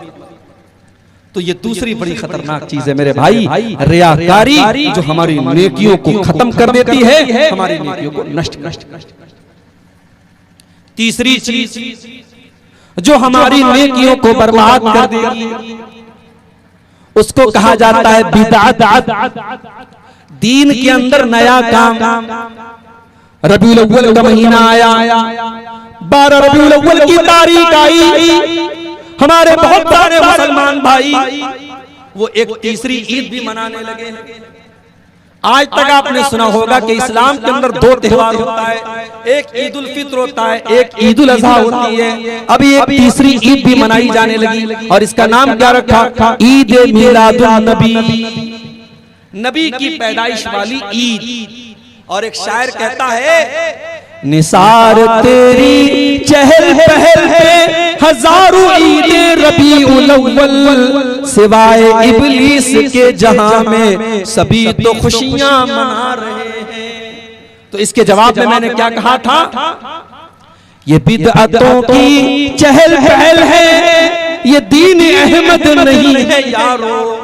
ये बिदअतों की चहल पहल है, ये दीन अहमद नहीं है यारो। नबी के प्यारे तो रोजे अव्वल से 2 ही ईदें मना रहे हैं। नबी के प्यारे शुरू से लेकर आज तक सिर्फ 2 ईद मना रहे थे, ये तीसरी ईद आ गई मेरे। अब तो बाकायदा वीडियो आ रहा है, अब तो केक कट रही है, बड़े बड़े उलमा, दाढ़ी वाले, पगड़ी वाले केक काट रहे हैं। बच्चे का बर्थडे मत मनाओ, सही नहीं है, लेकिन नबी का बर्थडे मनाओ, उस पर सवाब मिलेगा। मेरे भाइयों, इस्लाम क्या था और इन्होंने क्या बना दिया? इस्लाम क्या था और इन्होंने क्या बना दिया? मेरे नबी की शरीयत क्या थी और इन्होंने क्या बना दिया? याद रखो मेरे भाई, अल्लाह ने अपने दीन को मुकम्मल कर दिया है। अल्लाह का दीन मुकम्मल है और अल्लाह ने 1400 साल पहले ये ऐलान कर दिया है, अल यौमा अकमलतु लकुम दीनकुम व अतममतु अलैकुम निअमती व रदीतु लकुमुल इस्लाम दीना। ओ लोगों, मैंने अपने दीन को मुकम्मल कर दिया है। अब इसके अंदर किसी इजाफा की, किसी संशोधन की, किसी मॉडिफिकेशन की, किसी एडिटिंग की कोई जरूरत नहीं है। अल्लाह का दीन बिल्कुल मुकम्मल है, कंप्लीट है, परफेक्ट है। अल्लाह के दीन में कोई चेंजिंग नहीं हो सकती। अल्लाह का दीन 1400 साल पहले मुकम्मल हो चुका है मेरे भाइयों। अब इस दीन के अंदर कोई नया काम अगर निकालता है, उसी को बिदात कहा जाता है। और बिदात कोई अच्छी नहीं होती, बिदात कोई अच्छी नहीं होती, बिदात हमेशा बुरी होती है, क्योंकि अल्लाह के नबी फरमाते हैं, व शर्रुल उमूरि मुहदसातुहा व शर्रुल उमूरि मुहदसातुहा व कुल्लु मुहदसतिन बिदा व कुल्लु बिदातिन ज़लाला व कुल्लु ज़लालतिन फिन्नार। दीन के अंदर जितना नया काम निकाला जाए वो बिदात है, और हर बिदात गुमराही है, और हर गुमराही का ठिकाना जहन्नम है। अच्छा, आप एक मसला बताइए, अजान कि पहले दरूद पढ़ना है कि अजान के बाद पढ़ना है? बोलो पब्लिक में से कोई बताए। अजान के बाद। लेकिन हमारे कुछ भाइयों की बुद्धि उल्टी है। उनका मुअज्जिन जब माइक पर जाता है तो पहले खड़ा होकर दरूद पढ़ता है, या नबी अस्सलातु वस्सलामु अलैका या रसूलल्लाह सल्लल्लाहु अलैहि वसल्लम, उसके बाद कहता अल्लाहु अकबर, अल्लाह, फिर अजान दे। नबी ने क्या फरमाया? इज़ा समिअतुमुल मुअज्जिन, जब तुम मुअज्जिन को अजान देते हुए सुनो, फक़ूलू मिस्ल मा यक़ूल, तो जैसे मुअज्जिन कह रहा है उसी तरीके से जवाब दो। अल्लाहु अकबर कहा तो तुम भी अल्लाहु अकबर कहो। अशहदु अल्ला इलाहा इल्लल्लाह कहा तो तुम भी अशहदु अल्ला इलाहा इल्लल्लाह कहो। अशहदु अन्ना मुहम्मदुर रसूलुल्लाह कहा तो तुम भी अशहदु अन्ना मुहम्मदुर रसूलुल्लाह कहो। हय्या अलस सलाह कहा तो तुम ला हौला वला कुव्वता इल्ला बिल्लाह कहो। हय्या अलल फलाह कहा तो तुम ला हौला वला कुव्वता इल्ला बिल्लाह कहो। पूरी अजान का जवाब दो। अजान का जवाब देने के बाद सुम्मा सल्लू अलैया, फिर तुम मेरे ऊपर दरूद पढ़ो। और दरूद कैसा पढ़ना है? मेड इन इंडिया नहीं, मेड बाई नबी पढ़ना है। जो नबी ने बताया है वो दरूद पढ़ना है। मेड इन इंडिया वाला दरूद नहीं पढ़ना है। मेड इन इंडिया वाला कौन सा दरूद है? अस्सलातु वस्सलामु अलैका या रसूलल्लाह, ये मेड इन इंडिया वाला है। और नबी का दरूद कौन सा है? अल्लाहुम्मा सल्ली अला मुहम्मदिन व अला आलि मुहम्मद कमा सल्लैता अला इब्राहीम व अला आलि इब्राहीम इन्नका हमीदुम मजीद। अल्लाहुम्मा बारिक अला मुहम्मद व अला आलि मुहम्मद कमा बारकता अला इब्राहीम व अला आलि इब्राहीम इन्नका हमीदुम मजीद। ये दरूद पढ़ो। और दरूद पढ़ने के बाद अल्लाह के रसूल फरमाते हैं कि मेरे लिए अल्लाह ताला से दुआ मांगो, वसीला मांगो। वसीला किस चीज का नाम है? वसीला जन्नत में एक आला मकाम का नाम है जो अल्लाह ताला अपने आखिरी नबी को देगा। अल्लाह के नबी फरमाते हैं कि तुम मेरे लिए अल्लाह से वसीला मांगो। तो हम कैसे वसीला मांगेंगे? अल्लाहुम्मा रब्बा हाज़िहि दावति ताम्मा वस्सलातिल काइमा आति मुहम्मदनिल वसीलता वल फजीलता वबअसहु मकामम महमूदन लज़ी वअदा। ये दुआ पढ़ो। और ये दुआ पढ़ने के बाद अल्लाह के नबी फरमाते हैं जिसने अजान का जवाब दिया और उसके बाद मेरे ऊपर दरूद पढ़ा और उसके बाद मेरे लिए अल्लाह से वसीला मांगा, हल्लत लहू शफाअती यौमल क़ियामा, क़यामत के दिन मैं जरूर उसकी शफाअत करूंगा। उसके लिए क़यामत के दिन मेरी शफाअत वाजिब होगी। मगर बिदअत का मामला क्या है? बिदअत करने वाले इसका उल्टा कर देते हैं। और आप जाके देख लीजिए अजान के पहले दरूद पढ़ो। मुझे नहीं पता आपके यहाँ क्या माहौल है। हमारे यहाँ कुछ लोगों ने ये माहौल बना दिया है, मैयत को कब्र में दफनाने के बाद वही कब्र पे खड़े होकर के अजान देने लगते हैं, अल्लाहु अकबर अशहदु अल्ला इलाहा इल्लल्लाह, पूरी अजान देने लगते हैं। पूछा गया भाई अभी तो तुमने मुर्दे को दफनाया है, ये मुर्दे को दफना करके तुम अजान क्यों दे रहे हो? तो जवाब देते हैं कि भाई साहब जिसको हमने मुर्दे को दफनाया है अभी कब्र में उसको दफना करके हम फारिग हुए हैं, उससे कब्र में सवालों जवाब दिया जा रहा है। हम इसलिए अजान दे रहे हैं ताकि शैतान भाग जाए और शैतान उसको बहकाने न पाए, इसलिए हम कब्र के पास खड़े होकर अजान देते हैं। मैंने कहा भाई बात बिल्कुल सही है, अजान देने से शैतान भाग जाता है, बिल्कुल सही बात है, मगर कब्र के अंदर शैतान नहीं पहुंच सकता। शैतान कब्र के अंदर नहीं पहुंच सकता और अगर पहुंच भी जाए तो उसको भगाने के लिए अजान देने का सबूत हमें नहीं मिलता है। तो बिदअत करने वाला ऐसे ही लॉजिक लगा लगा करके दीन के अंदर नए नए काम निकालता है। और याद रखो मेरे भाई, बिदअती का कोई अमल क़यामत के दिन उसके काम आने वाला नहीं है। मैं एक मिसाल देता हूँ, ये नोटबंदी किस सन में हुई थी? नोटबंदी किस सन में? भाई 2008 में 19 में ना 16 में 2016 में नोटबंदी हुई थी और इत्तेफाक से जिस दिन नोटबंदी हुई थी मेरा प्रोग्राम था किशनगंज। अब भाई वो 1000 के और 500 के जो पुराने वाले नोट थे वो चल रहे थे। अब मोदी जी ने ऐलान कर दिया भाई साहब पुराने नोट सब बेकार हो गए, नोटबंदी का ऐलान कर दिया, कहा कि अब पुराने जितने नोट हैं रद्दी के टुकड़े बन गए। अब आप ईमानदारी से बताओ, ये जो नया वाला नोट है 500 वाला, अगर आप कंपैरिजन करो तो पुराना वाला नोट ज्यादा अच्छा लगा। पुराने वाले नोट का कागज भी ज्यादा अच्छा था, नए वाले नोट का कागज भी कमजोर है, कलर भी उतर जाता है जल्दी से। मगर अगर इंडियन गवर्नमेंट ने ये ऐलान कर दिया कि अब पुराना नोट नहीं चलेगा, तो आज आपके पास 1 करोड़ रुपया भी अगर पुराने नोट वाला है, आप उसको मार्केट में लेके जाएंगे, 100 रुपए की चीज भी आपको नहीं मिलेगी। 1 करोड़ रुपए का भी नोट है, उसकी कोई वैल्यू नहीं। यही मामला मेरे भाइयों दीन का है। दीन के अंदर जिस अमल के ऊपर जनाब मोहम्मद रसूलुल्लाह सल्लल्लाहु अलैहि वसल्लम की मुहर लगी है, वही अमल अल्लाह ताला के यहाँ कबूल होगा। और अगर उस अमल के ऊपर अल्लाह के नबी की मुहर नहीं लगी है, तो वो अमल देखने में चाहे जितना भी अच्छा क्यों न लग रहा हो, अल्लाह ताला के उस अमल की कोई वैल्यू नहीं। हम जुमा की नमाज पढ़ते हैं, जुमा की नमाज में इमाम साहब दूसरी रकात में सूरह गाशिया पढ़ते हैं, हल अताका हदीसुल गाशिया वुजूहु यौमइज़िन खाशिया आमिलतुन नासिबा तस्ला नारन हामिया।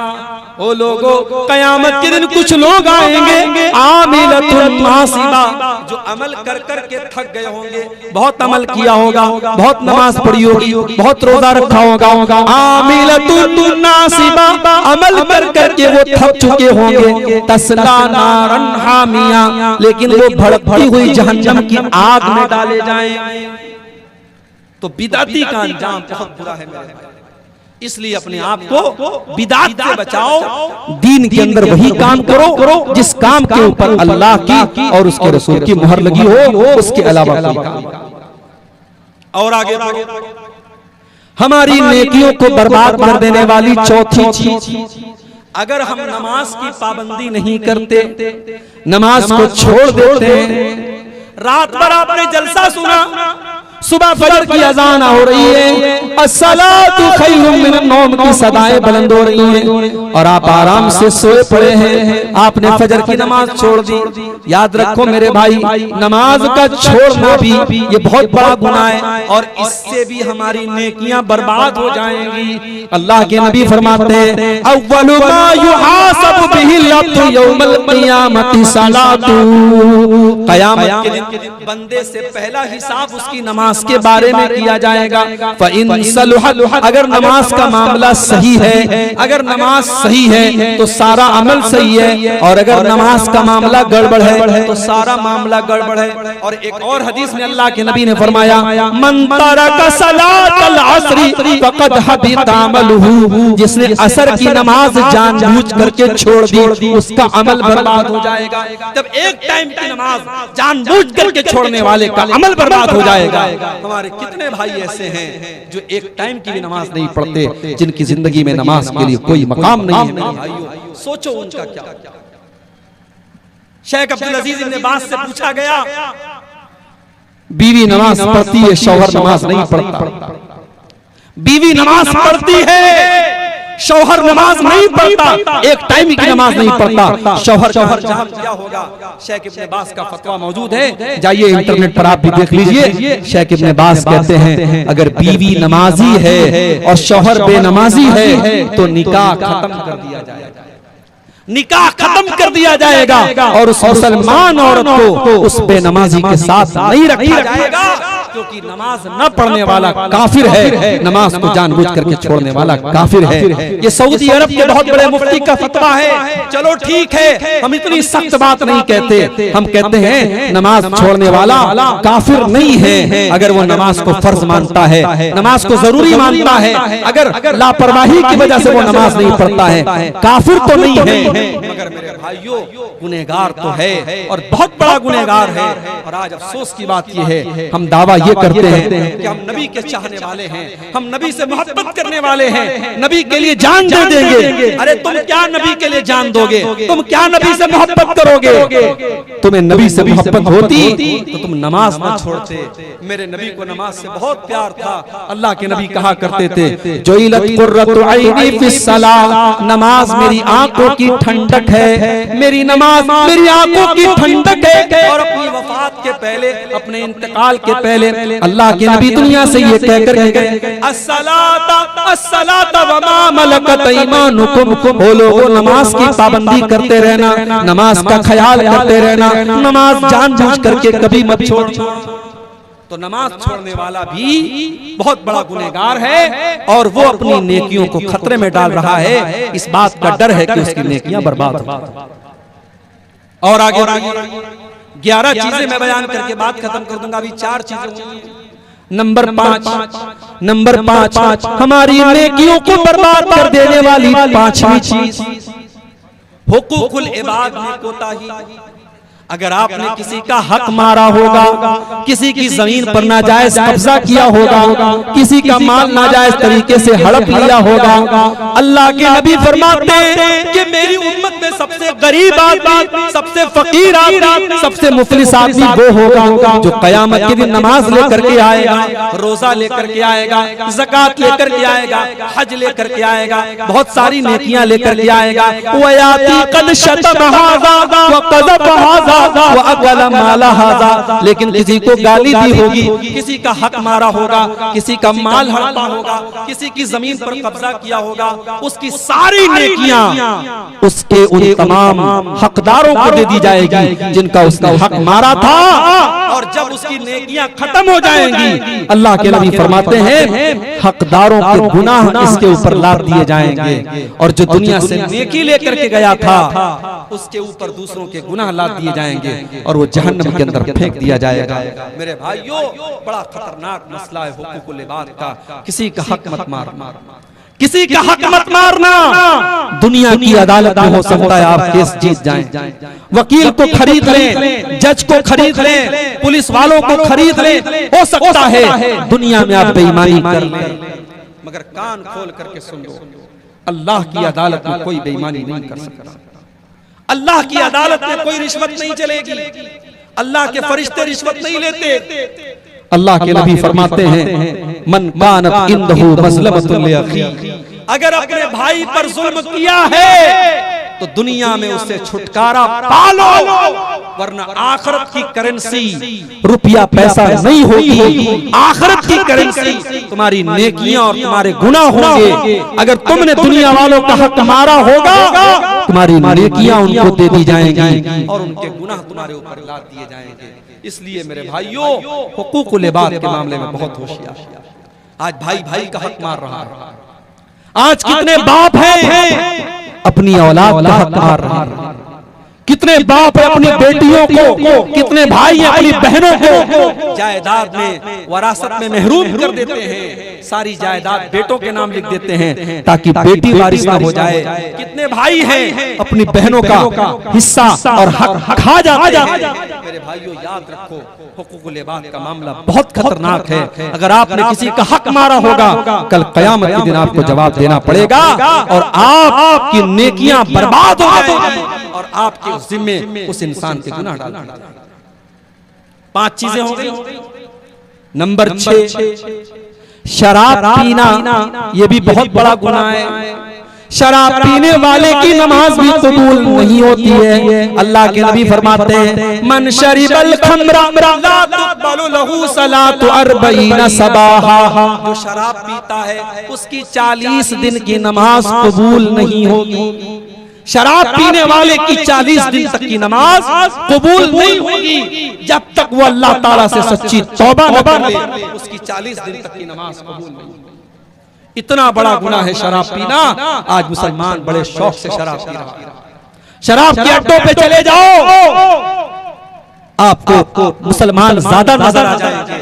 मेरे भाइयों, शराब से बचो, नशे से बचो। ये नशा आपकी नमाजों के लिए, आपकी इबादत के लिए बहुत घातक है। शराबी की 40 दिन तक की नमाज कबूल नहीं। और जब इंसान शराब पीता है, जब नशे की हालत में होता है, वो अपनी माँ को माँ नहीं समझता, अपनी बहन को बहन नहीं समझता, वो अपनी माँ के साथ क्या कर दे, बहन के साथ क्या कर दे, कोई गारंटी नहीं है। इसीलिए हजरत उस्मान गनी कहते हैं कि अल खम्रु उम्मुल खबाइस, शराब तमाम गंदगियों की जड़ है, तमाम बुराइयों की माँ है, इसलिए शराब। तो ये छठी चीज है कि हम शराब। सातवीं चीज, हमारी नेकियों को नष्ट कर देने वाली, हमारी नेकियों को बर्बाद कर देने वाली, हमारी नेकियों को खत्म कर देने वाली सातवीं चीज, बीवी का शौहर का हक अदा न करना। शादी हो गई, अब बीवी शौहर का हक अदा नहीं कर रही है, उसका अंजाम क्या होगा? आइए मैं हदीस आपको सुना देता हूं। अल्लाह के नबी फरमाते हैं, सलासतुन ला यक़बलुल्लाहु सलातहुम, तीन लोग ऐसे हैं जिनकी नमाज अल्लाह ताला कबूल नहीं करता है। उनकी नमाज उनके सर के ऊपर नहीं जाती है, अल्लाह ताला के उनकी नमाज नहीं जाती है, उनकी नमाज नीचे ही रह जाती है, आसमान पर नहीं जाती है। तीन ऐसे बदनसीब लोग हैं। नंबर एक, रजुलुन अम्मल कौम व हुम लहू कारिहून, एक वो इंसान जो नमाज पढ़ा रहा है जबकि लोग उसको इमाम बनाना नहीं चाहते, लोग उसकी इमामत को पसंद नहीं करते, जबरदस्ती इमाम बना हुआ है। बहुत सारी जगहों पर ऐसा है, लोग नापसंद करते हैं उसकी किसी हरकत की वजह से, लेकिन वो जबरदस्ती पांचों टाइम की नमाज पढ़ा रहा है, जबरदस्ती इमाम बना हुआ है। अल्लाह के नबी फरमाते हैं, जो जबरदस्ती लोगों का इमाम बन जाए, कयामत के दिन उसकी नमाज अल्लाह के कबूल नहीं।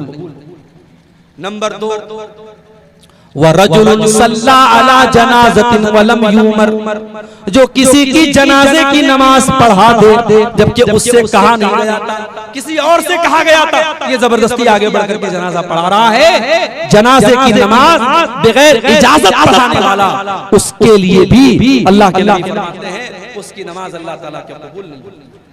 और नंबर तीन, वम्रातुन दआहा ज़ौजुहा, और वो औरत जिसका शौहर उसको बिस्तर पर बुला रहा है, जिसका शौहर अपना हक अदा करने के लिए उसको बुला रहा है, फ़अबत, और वो इनकार कर रही है।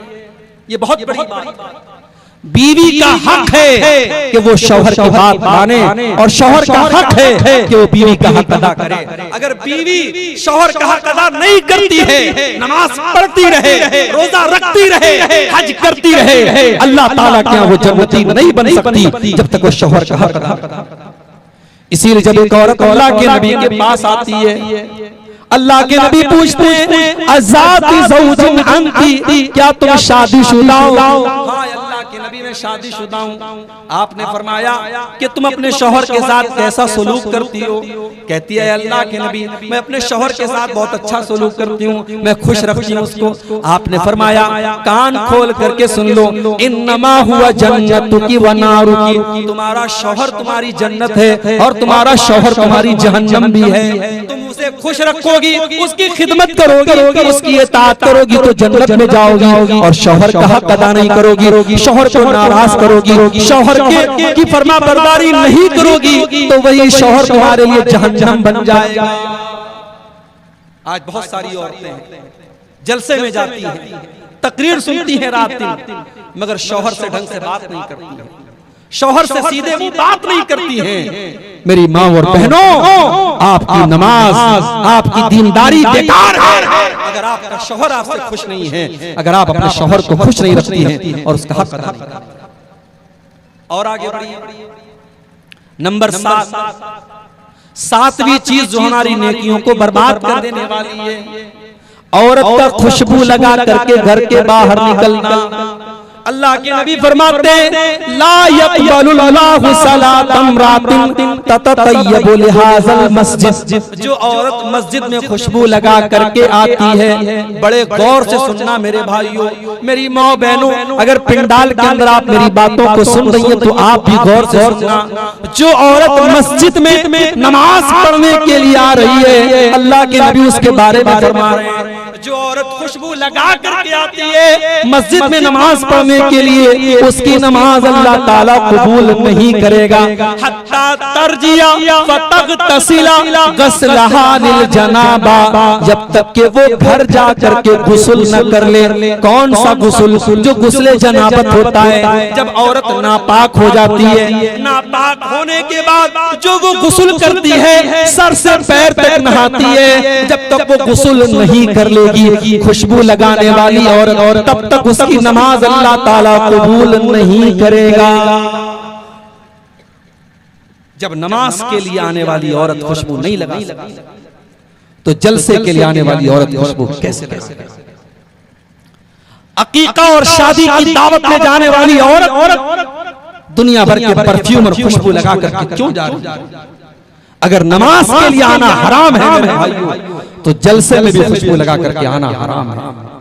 मुझे अफसोस होता है आपके इलाके में, मुझे लोगों ने बताया कि कहीं पर जलसा हुआ था, बहुत बड़ा जलसा हुआ था, लाखों का खर्च हुआ था, मगर जलसे में मानुस छिलोना, मानुस छिलोना आदमी नहीं थे। मैंने पूछा क्यों नहीं थे? बोले औरतें नहीं आई, औरतों का इंतजाम नहीं था तो मर्द हजरात नहीं आए। पता ये लगा कि जलसे में मर्दों की और नौजवानों की एक बड़ी तादाद इसलिए आ रही है क्योंकि औरतों का जमघट होता है।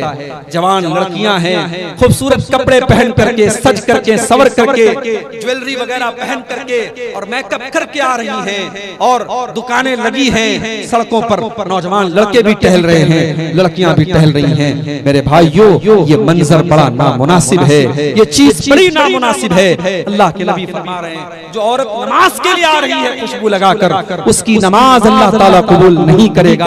तो जो औरत जलसे में आती है, अपनी बहनों से कहना चाहूंगा, सिंपल ड्रेस में आओ, सादा कपड़े में आओ, खुशबू के बगैर आओ और पर्दे के अंदर आओ और तकरीर सुन करके वापस अपनी घर चली जाओ। जलसों को तमाशा मत बनाओ मेरे भाइयों। जलसों आज कितने जलसे हैं मुझे लोग बताते हैं, मौलवी साहब आज जलसे में एक लड़का लड़की पकड़े गए, आज जलसे में एक लड़का लड़की रंग रलियां करते हुए और आपस में एक दूसरे से मिलते हुए पकड़े गए। मुझे ये खबरें सुन करके अल्लाह की कसम बड़ा अफसोस होता है।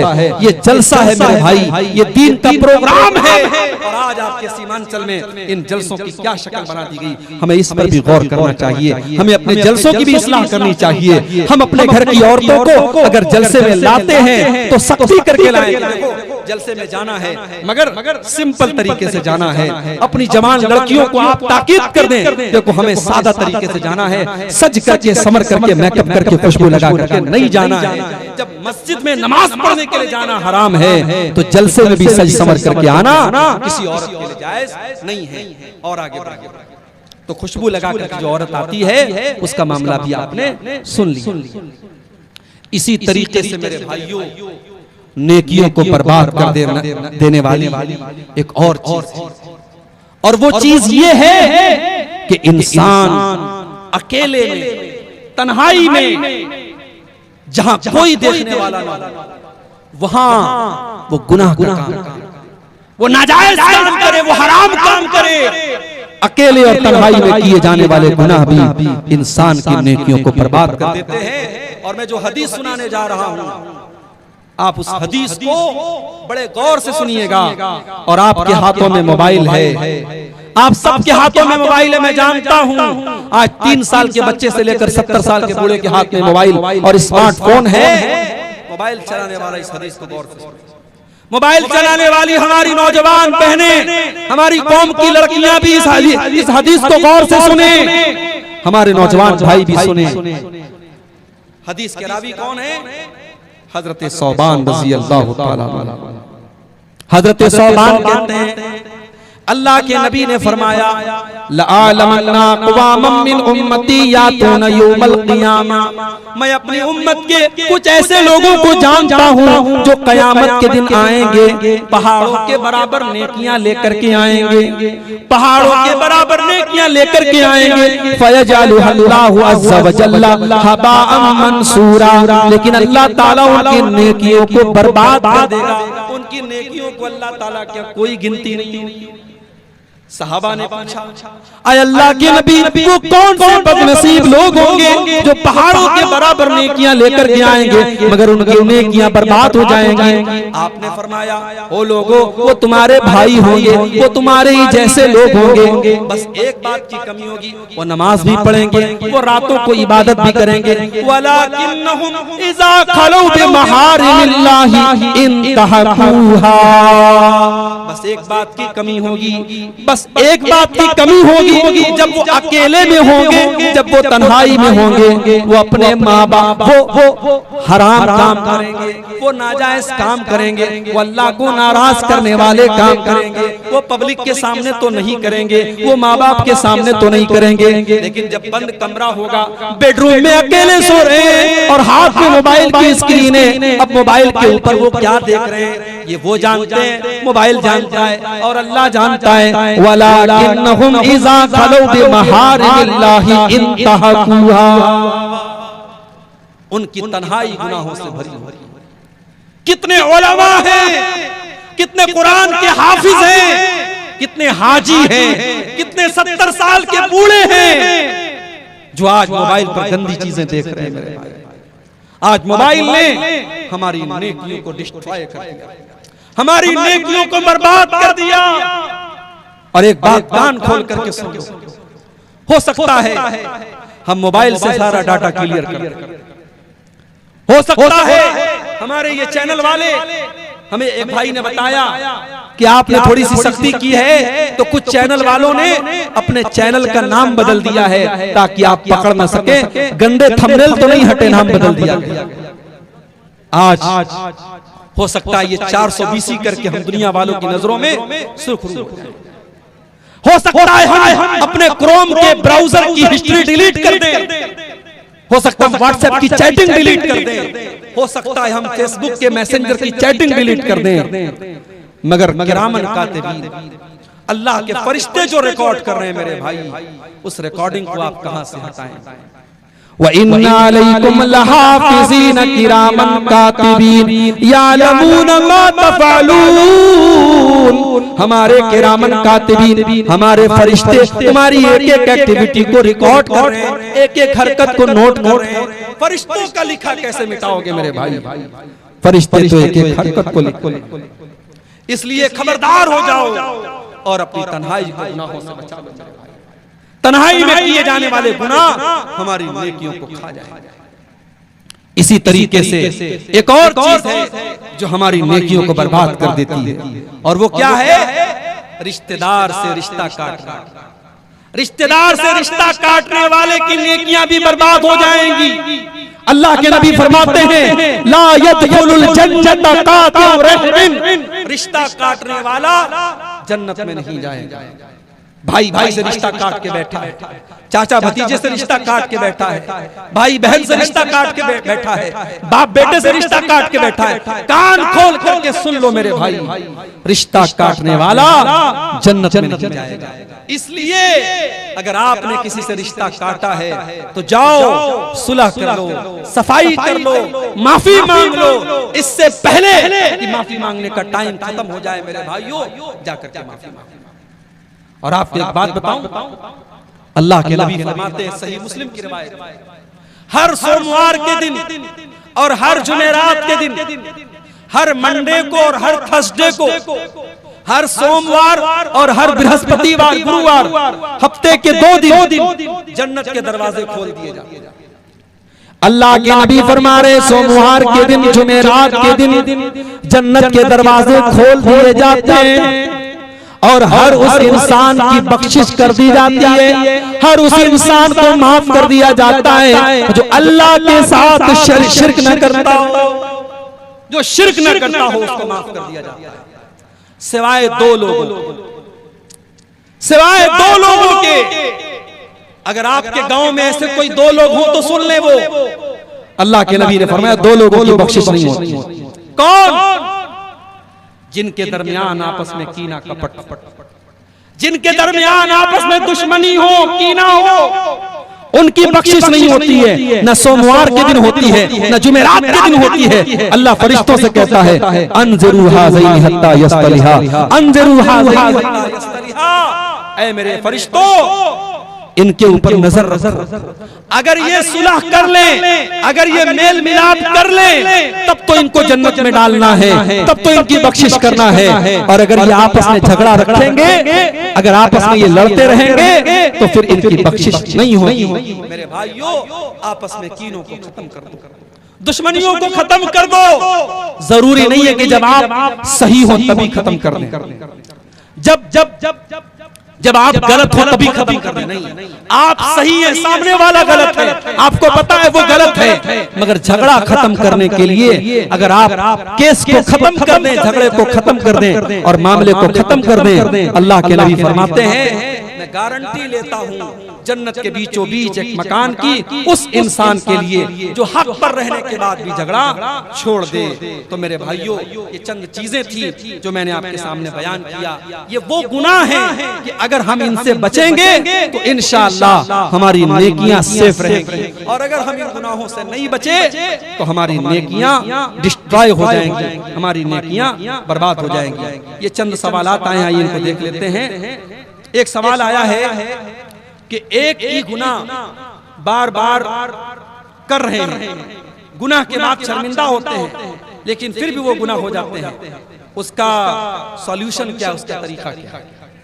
देखिए, गुनाह अगर आप कर रहे हैं और आपको ये एहसास है कि आप गुनाह कर रहे हैं, बहुत गौर से सुनिएगा, अगर गुनाह के बाद ये एहसास है कि हम गुनाह कर रहे हैं, ये एहसास भी बहुत बड़ी नेमत है मेरे, ये एहसास भी बहुत बड़ी नेमत है। अगर गुनाह के बाद इंसान को शर्मिंदगी हो रही है कि मैं गुनाह कर रहा हूं, ये बहुत बड़ी, इसका मतलब कि इंसान अभी सही रास्ते पर है, अभी ट्रैक पर है, अभी वापस आ सकता है।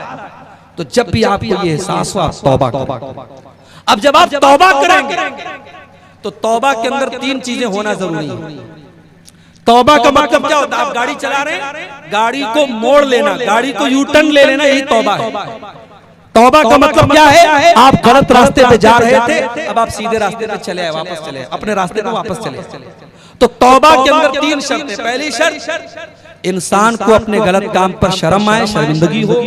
दूसरी शर्त, उस गुनाह को फौरन छोड़ दे। और तीसरी शर्त, आइंदा उस गुनाह को पक्का ना करने का पक्का इरादा करें। आप कमिटमेंट कीजिए अल्लाह ताला से। जब आप तौबा कीजिए ना तो कमिटमेंट कीजिए। ऐसे हमारे बहुत सारे नौजवान लड़के होते हैं, वो मास्टरबेशन अपने हाथों से ज़िना करते, अपने हाथों से ज़िना करते हैं, और एक बड़ी तादाद में हमारे नौजवान लड़के इस गंदगी में मुब्तला हैं। और डॉक्टरों की बात तो मैं नहीं जानता, लेकिन हकीमों का कहना है कि ये नौजवान लड़कों की शादीशुदा जिंदगी के लिए ये चीज बड़ी खतरनाक है। जो लड़के इस बीमारी में मुब्तला होते हैं, आगे जब शादी होती है उनकी शादीशुदा जिंदगी बर्बाद हो जाती है। तो अगर कोई नौजवान हमारा भाई इस गंदगी में पड़ा हुआ है, मैं बड़े दर्द के साथ उससे कहता हूं, तुम रात में उठो और वजू करके तहज्जुद की नमाज और तहज्जुद की नमाज पढ़ के अल्लाह की बारगाह में गिड़गिड़ा के दुआ करो कि अल्लाह ये गंदी आदत तू मुझे छुड़ा। और अगर ये गंदी आदत आपको मोबाइल की वजह से हो रही है, आप कसम खा लीजिए कि मैं रात में इशा के बाद मोबाइल नहीं चलाऊंगा। आप कसम खा लीजिए कि मैं रात में इंटरनेट इस्तेमाल नहीं करूंगा। जब तक आप ऐसा कोई कमिटमेंट नहीं करेंगे, आप बुराई पर कंट्रोल नहीं पा सकते। शैतान हमारी खून की रगों के साथ दौड़ रहा है, शैतान हम सब के साथ लगा हुआ है मेरे भाइयों, इसलिए हमें अपने आप को मजबूत बनना पड़ेगा। एक सवाल ये आया है कि मिंबर जो है वो पत्थर का होना चाहिए या लकड़ी का? जैसे बहुत सारी मस्जिदों में पत्थर का मिंबर है, जैसे जामिया सल्फिया और जामिया इमाम इब्न तैमिया में, तो मिंबर जो है वो वहाँ पे पत्थर का बना हुआ है। देखिए, अल्लाह के रसूल सल्लल्लाहु अलैहि वसल्लम के ज़माने में पहले जब आप खुतबा देते थे तो लकड़ी के तने पर, और बाद में एक औरत ने अल्लाह के नबी से ख्वाहिश जाहिर की कि मैं चाहती हूँ कि आप इस लकड़ी के तने के बजाय मिंबर, और उसने उसका लड़का जो बढ़ई का काम करता था, कारपेंटर था, अपने बेटे से कह करके उसने खूबसूरत लकड़ी का मिंबर बनवाया। तो अल्लाह के नबी के दौर में लकड़ी का मिंबर था, मगर अल्लाह के नबी ने कोई ऐसी शर्त नहीं लगाई थी कि लकड़ी ही का हो। बाद में पत्थर का और इसी तरीके से ईंट और गारे का भी मिंबर हरम में, मस्जिद नबी में और मक्के में इस्तेमाल हुआ और आज भी दुनिया में हो रहा है। तो इसमें कोई मसला नहीं है। लकड़ी का भी इस्तेमाल किया जा सकता है और पक्का पत्थर का भी इस्तेमाल किया जा सकता है, जिसको जहां जैसी सहूलत हो वो कर सकता है। लकड़ी वाले मिंबर में ये होता है कि फिर उसको जो है संभालना पड़ता है, उसको रखना पड़ता है, और एक बार अगर उसको बाकायदा पक्का बनवा दिया तो फिर कोई मसला नहीं, हमेशा के लिए वो बन जाता है। तो दोनों सूरतें जायज है, उसमें कोई शरीयत की तरफ से पाबंदी नहीं है। एक सवाल ये आया है कि तशहुद की उंगली से कब कब इशारा करना चाहिए। आपकी एक वीडियो में देखा हूं कि आप कह रहे हैं कि तशहुद में जब जब दुआ आए तब तब इशारा करना। बिल्कुल सही आपने सुना है, मैंने वीडियो में ये बात कही और आज फिर कह रहा हूं कि हदीस में ये आता है कि अल्लाह के नबी तशहुद में अपनी उस उंगली से इशारा करते, अपनी इस उंगली से इशारा करते थे। अब इशारा जो है, इशारा का मतलब उंगली उठाना। अब उंगली आपको जो उठाना है तो ये उठाने का सिलसिला अत्तहियात से लेकर के सलाम फेरने तक रहेगा, ये पूरे तशहुद में। और हदीस में दूसरा लफ्ज आता है युहर्रिकुहा, अल्लाह के नबी इस उंगली को हरकत देते थे। कब हरकत देते थे? यदऊ बिहा, जब आप दुआ करते थे। अब मिसाल के तौर पर आप पढ़ते हैं अत्तहियातु लिल्लाहि वस्सलावातु वत्तय्यिबात। अब ये अल्लाह की तारीफ है, ये दुआ नहीं है। उसके बाद कहते हैं अस्सलामु अलैका अय्युहन नबी, ये दुआ है। आप नबी पर सलाम पढ़ रहे हैं, दुआ है। अब यहाँ पे आप हरकत देंगे वस्सलामु अलैना वाला इबादिल्लाहिस सालिहीन, अब ये भी दुआ है। यहाँ पे आप हल्की हल्की हरकत देंगे। उसके बाद अशहदु अल्ला इलाहा इल्लल्लाह व अशहदु अन्ना मुहम्मदन अब्दुहु व रसूलुहु, ये दुआ नहीं है। इस पर आप उंगली को ऐसे फिक्स रखेंगे। उसके बाद आप दरूद शरीफ पढ़ते अल्लाहुम्मा सल्लि अला मुहम्मद व अला आलि मुहम्मद, अब ये दुआ है, पूरा दरूद शरीफ दुआ है। आप पूरे दरूद शरीफ के दौरान हल्की हल्की हरकत देंगे। उसके बाद आप दुआ पढ़ते अल्लाहुम्मा इन्नी ज़लमतु नफ्सी ज़ुल्मन अल्लाहुम्मा इन्नी ज़लमतु नफ्सी ज़ुल्मन फ़ग़फ़िर ज़ुनूब ला यग़फ़िरु ज़ुनूब इल्ला अंता। अब ये पूरी दुआ है, अल्लाहुम्मा इन्नी ज़लमतु नफ्सी ज़ुल्मन, ये पूरी दुआ है। इस दुआ के दौरान आप हल्की हल्की हरकत करें। अल्लाहुम्मा इन्नी अऊज़ु बिका मिन अज़ाबि जहन्नम व अऊज़ु बिका मिन अज़ाबिल क़ब्र व अऊज़ु बिका मिन फ़ितनतिल मसीह दज्जाल। अब ये पूरी दुआ है। तो जहां दुआ है वहां आप उंगली को हरकत देंगे। हदीस की रोशनी में यही सही मालूम होता है और शेख इब्न उसैमीन वगैरह का यही फतवा है।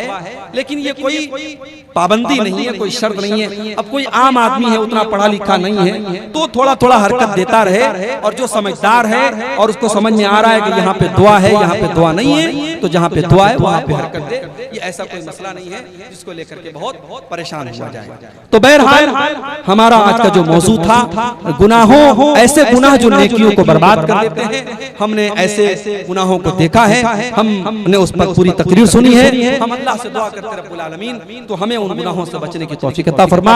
आज के इस प्रोग्राम जिन भाइयों ने मेहनत की, कोशिश की और जिस इदारे के लिए आज का ये प्रोग्राम मुनक्किद हुआ, अल्लाह इस इदारे को तरक्की अता फरमाए। अल्लाह इस इदारे से पढ़ने वाले बच्चों को